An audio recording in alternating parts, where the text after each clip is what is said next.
कीटकुण्डलं शपेतवस्त्रं शरसीरुहेक्षिणं सार्वच्छस्थलकौस्त्रुवाश्रियं नमामि विष्णु शिरसा चतुर्भुजम्। आइए भक्कड़ बाबा की तपोभूमि पर श्री राम कथा का मानव सम्मेलन ज्ञान यज्ञ चल रहा है। पूज्य श्री श्री श्री 1008 कृष्णदास जी महाराज की कृपा से एवं समस्त ग्रामवासी एवं हमारे मास्टर साहब मुख्य यजमान सभी लोगों को बहुत बहुत साधुवाद, सभी का बहुत बहुत अभिनंदन। भगवान नाम का स्मरण 10-5 कुछ पंक्तियां रखेंगे। रघुनंदन राघव राम हरे सिया राम हरे सिया राम हरे।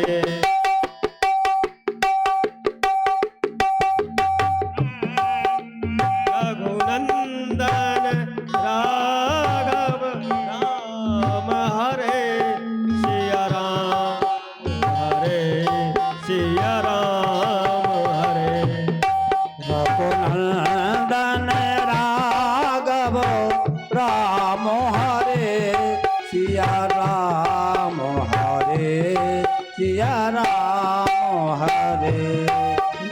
नंदन राघव राम हरे सिया राम हरे सिया राम हरे। रघुनंदन राघव राम हरे सिया राम हरे सिया राम हरे। सिया राम हरे सिया राम हरे। सिया राम हरे सिया राम हरे।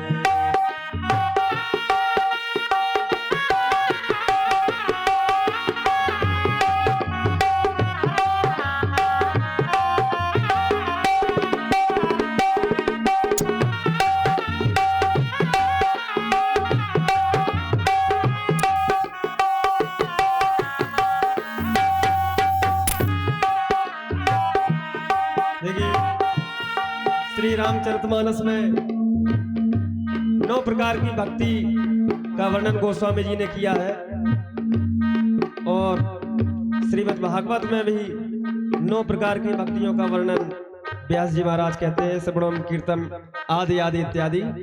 श्री रामचरितमानस की जो संत भगवान की जय हो। श्री रामचरितमानस की जो नवदा भक्ति है उसमें अंत में एक पंक्ति है, नभ में सहजन एक होई नाभि पुरुष सचराचर को। 9 में से कोई भी एक प्रकार की भक्ति जिसके हृदय में विराजमान है उसको ईश्वर मिलने में या ईश्वर उसकी सहायता करने में तनक भी देरी नहीं करते हैं।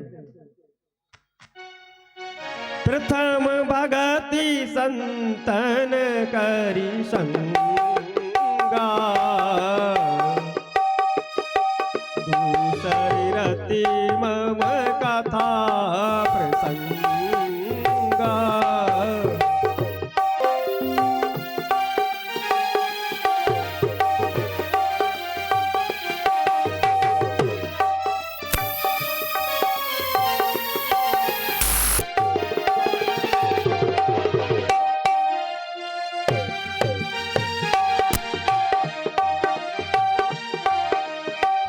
गुरुपद पंकज सेवा तीसर भगतिया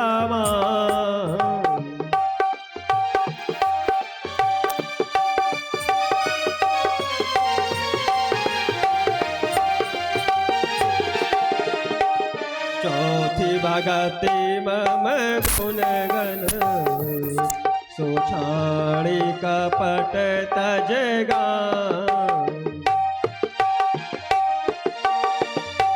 मंत्र जाप मम दृढ़ विश्वास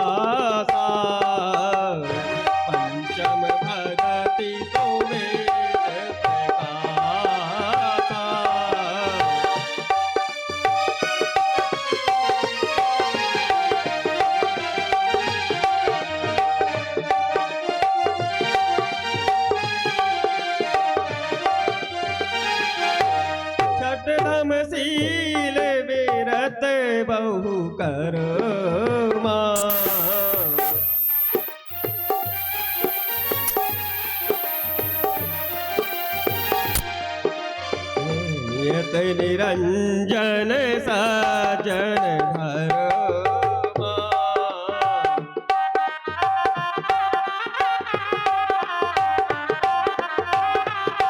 सातव सब मोहि मैं जग देखो मोते संत अधिक कर लेखो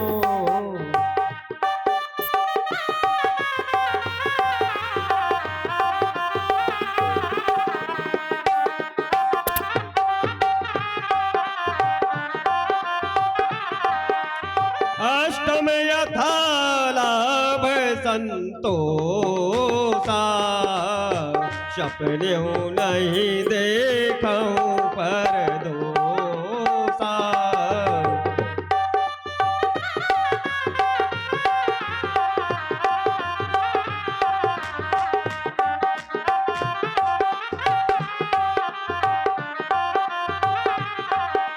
नवम सरल सब सोचल हीना मम भरोसे ही हर दीना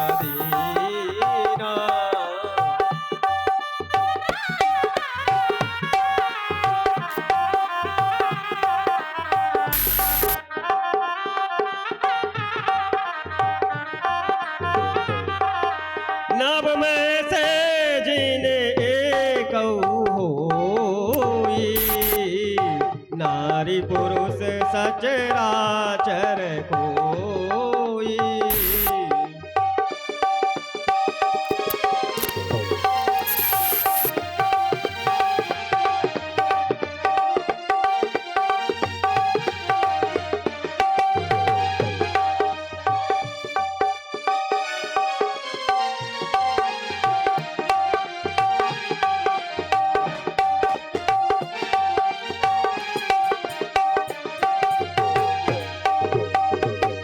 इस प्रकार 9 भक्तियों का वर्णन गोस्वामी जी ने रामचरितमानस के माध्यम से सभी भक्तों के पास पहुंचाया है।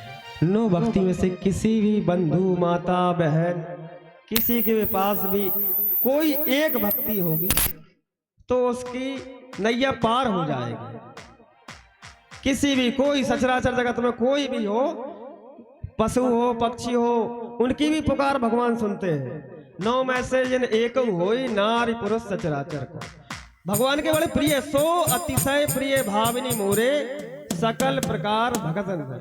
वो जिनमें से एक भी किसी भक्त के पास है तो भगवान का बड़े प्रिय होता है। इसी प्रकार एक ब्रज के संत थे माधव दास जी। उनका नित्य का नियम था कि पर्णकोटी बनाकर ब्रज की लताओं में निवास करते थे। जंगल में एकांत में जाकर निवास करते थे। और डेली का नियम था कि जो संतों की प्रसादी का जो भोग लगता था भगवान को, और संतों के जरिए जो संतों के द्वारा जो प्रसादी रह जाती थी बच जाती थी उसको अपने पात्र में नित्य प्रतिदिन ले आते थे। और नित्य प्रतिदिन संतों की शीत प्रसादी, शीत का मतलब जो बची हुई प्रसादी, जो गीली प्रसादी रहती थी, पानी से गीली हुई बची हुई प्रसादी ले आते थे। नित्य प्रतिदिन वो अपने करवा में उठा के ले आते थे और उसी का भोग लगाते थे भगवान को। उनका ऐसा प्रेम था कि वो ये नहीं मानते थे कि झूठी है कि कैसी है। संतों के प्रति भी प्रेम था और भगवान के प्रति भी प्रेम था कि जो हम खाएंगे सो आपको खिलाएंगे। उसी प्रसादी का भोग लगाते थे और उसी को जो है ग्रहण करते थे। जितनी भी बच जाए। एक दिन बड़ी भक्ति भाव से भजन करते हुए काफी समय हो गया और ध्यान नहीं रहा कि हमें प्रसादी लेने जाना है। और जब उनको भूख लगी तो काफी समय हो गया था और जल्दी में अकुलाहट में हड़बड़ाहट में जल्दी जल्दी गए और जाके संतों की प्रसादी ले। और प्रसादी ले आने के बाद में स्वयं एक गिलास उठा के मुंह में डाल दिया। और जब मुंह में डाला तब ध्यान आई कि हमने लो भगवान का तो भोग लगा ही नहीं है। अब बड़ी असमंजस में पड़ गए कि अगर ये ग्रास मुंह से उगलते हैं तो जो संतों की प्रसाद है उसका अपमान हो जाएगा। और अगर ग्रहण करते हैं तो प्रभु को भोग नहीं लगाया। नित्य भोग लगाने का नियम था, उस दिन भोग नहीं लगाया। अब बड़ी असमंजस में पड़ गए, धर्म संकट में पड़ गए, भगवान को याद करते हैं। संतन की यह शीत प्रसाद लिए मुख डारी न जात गिरायो।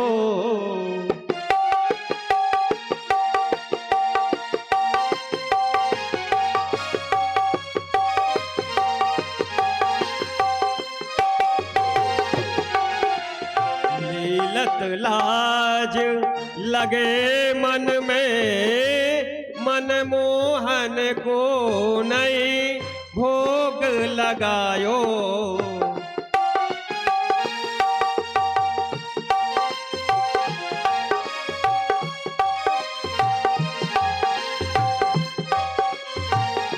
भई गति सांप छछूंदर से, अब कहाँ करो कछु सोचे न पायो।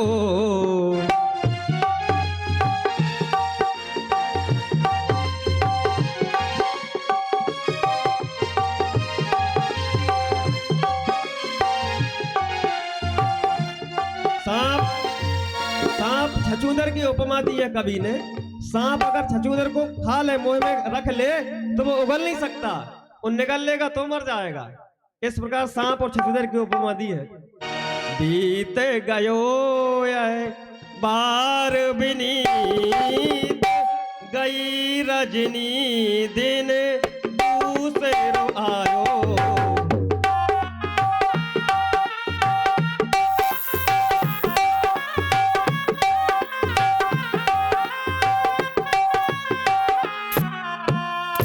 माधवदास जी प्रेम में इतने विकल हो गए कि रात भर रोते रहे।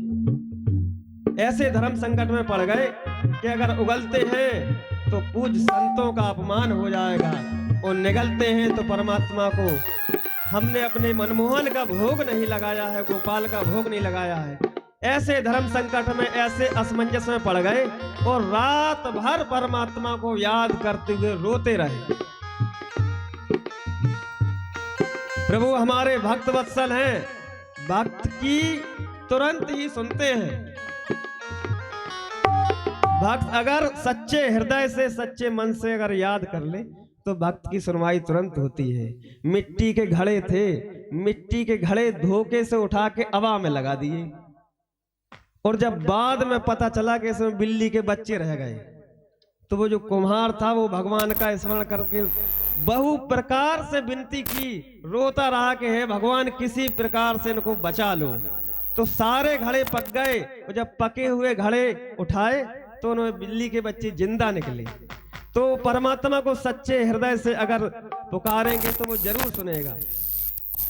अगले ही दिवस रात भर रोते रहे। अगले ही दिवस जैसे ही आंखें मूंदे हुए भगवान को याद कर रहे थे तो हमारे मनमोहन प्रकट हो गए। बोले माधवदास क्यों रो रहे हो? अरे बोले सब प्रभु आप हमारी व्यथा तो जानते ही हो कि हम अगर उगल रहे तो हमारी जो है धर्म भ्रष्ट हो, और निगल रहे तो हमने धर्म। तो बोले एक काम करो, ऐसी स्थिति में क्या किया जाए? बोले जो ही अपने मुख को प्रसाद हमें दे दो थोड़ी सी, सो हम जई को भोग लगा ले, सो हमारा भी भोग लग जाओ और आप भी पा ले हो। इस प्रकार से समय समय पर प्रभु ने भक्तों का उद्धार किया है, उनके वचनों की लाज रखी है। सुदामा के पैर पखारे, गीध की, जटायु की, समय समय पर प्रभु ने जब कुछ ना सूझे ऐसी विषम परिस्थिति में परमात्मा को याद करना चाहिए। कैसा वह कठिन समय हो, कैसी भी विषम परिस्थिति हो, परमात्मा को अगर सच्चे हृदय से याद करेंगे तो वो जरूर किसी ना किसी रूप में सहायता करने आ जाते हैं। एक छोटी सी नन्ही सी चिड़िया थी, पेड़ की डाल पर बैठी थी, और उसके ऊपर अचानक से संकट आया कि नीचे से बहेलिया आ गया बाण लेके और ऊपर बाज मड़राने लगा। अब दोनों प्रकार से मरना हो गया तय। अगर उड़ते हैं तो ऊपर बाज मंडरा रहा है, और नहीं उड़ते हैं तो नीचे से जो बहेलिया है वो बाण मार देगा। दोनों प्रकार से मरना हो गया। तो ऐसी स्थिति में क्या करेंगे? उसने, चाहे पशु पक्षी हो चाहे कोई भी हो, अगर परमात्मा को याद करते तो वो जरूर उसकी सुनते हैं। उसने परमात्मा को याद किया। अब की राख लेहु भगवान, हो अनाथ बैठो द्रुम डरिया, पार अधि साधे भान। आज की हमारी राख लो प्रभु, आज को संकट निवारण कर दो। तो परमात्मा ऐसा नहीं है, सच्चे हृदय से पुकारोगे तो जरूर सुनेंगे। सुमरत ही अहि डसो पारदी, कर छूटे संदान। जैसी परमात्मा को याद किया, अचानक से ऐसी परिस्थिति में बताओ कौन बचा सकता है? कोई नहीं बचा सकता। ऐसी परिस्थिति में तुरंत जैसे भगवान का स्मरण किया तो एक अहि मतलब होता है सांप, एक सांप निकला और वो नीचे जो बहेलिया था बांध लिए खड़ा था उसको डस लिया। उसकी मृत्यु नीचे ही हो गई और उसके द्वारा जो बाण था वो छूट के जाके बाज को लगा। तो परमात्मा सच्चे हृदय से पुकारने पर तुरंत ही मदद करते हैं। व्यक्ति को घबराना नहीं चाहिए। परमात्मा के प्रति अपनी आस, अपने भाव को, अपनी भक्ति को कभी कम नहीं करना चाहिए। हमारे ब्रज में कई प्रकार के महान विभूति संत हुए हैं, तो अक्सर ब्रज की लीलाओं में खो जाते हैं जाके। एक सखी संप्रदाय का नाम सुना होगा आप लोगों ने। सखी संप्रदाय के जो लोग होते हैं वो बहु प्रकार से सज धज के भगवान के लिए रिझाते हैं, भगवान का स्मरण करते हैं। 16 श्रृंगार करके पुरुष ही होते हैं, परंतु 16 श्रृंगार करके परमात्मा को रिझाने का, उनको मनाने के लिए 16 श्रृंगार करके नृत्य करते हैं। वो सखी संप्रदाय के अंतर्गत आते हैं। एक बहुत ही बड़े अफसर हुए हैं जिनका नाम है डी.के. पंडा। वो पुलिस आयुक्त रह चुके हैं, लेकिन जब वृंदावन गए और देखा कि मनमोहन को लोग तरह तरह के प्रकार से मना रहे हैं, तो उन्होंने अपने पद से इस्तीफा दे दिया और भगवान की सखी बनके वहीं वृंदावन में निवास करने लगे। तो भगवान की जो ललित लीलाएं हैं, जो ललित कलाएं हैं, उनका जो श्रृंगार है, उनमें मोहित हो जाते हैं भक्त, और किसी ना किसी प्रकार से परमात्मा को रिझाने के लिए वो जतन करने लगते हैं। उनका श्रृंगार ही ऐसा है हमारे मनमोहन का। ओ आइए एक गीत, तत्पश्चात महाराज श्री को समय हो गया। हेलो। तेरा किसने किया श्रृंगार सांवरे, तेरा किसने किया श्रृंगार सांवरे, तेरा किसने किया श्रृंगार सांवरे। लागे दूल्हा सा तू हर बार सांवरे, लगे दूल्हा सा तू हर बार सांवरे। किया श्रृंगार सांवरे, तेरा किसने किया श्रृंगार सांवरे। मस्तक पर मलिया गिर चंदन केसर तिलक लगाया, और मुकुट कानों में कुंडल इत्र बहुत बरसाया। मस्तक पे मलिया गिर चंदन के सर तिलक लगाया, मोर मुकुट कानों में कुंडल इत्र बहुत बरसाया। महकता रहे हर बार सांवरे, ये महके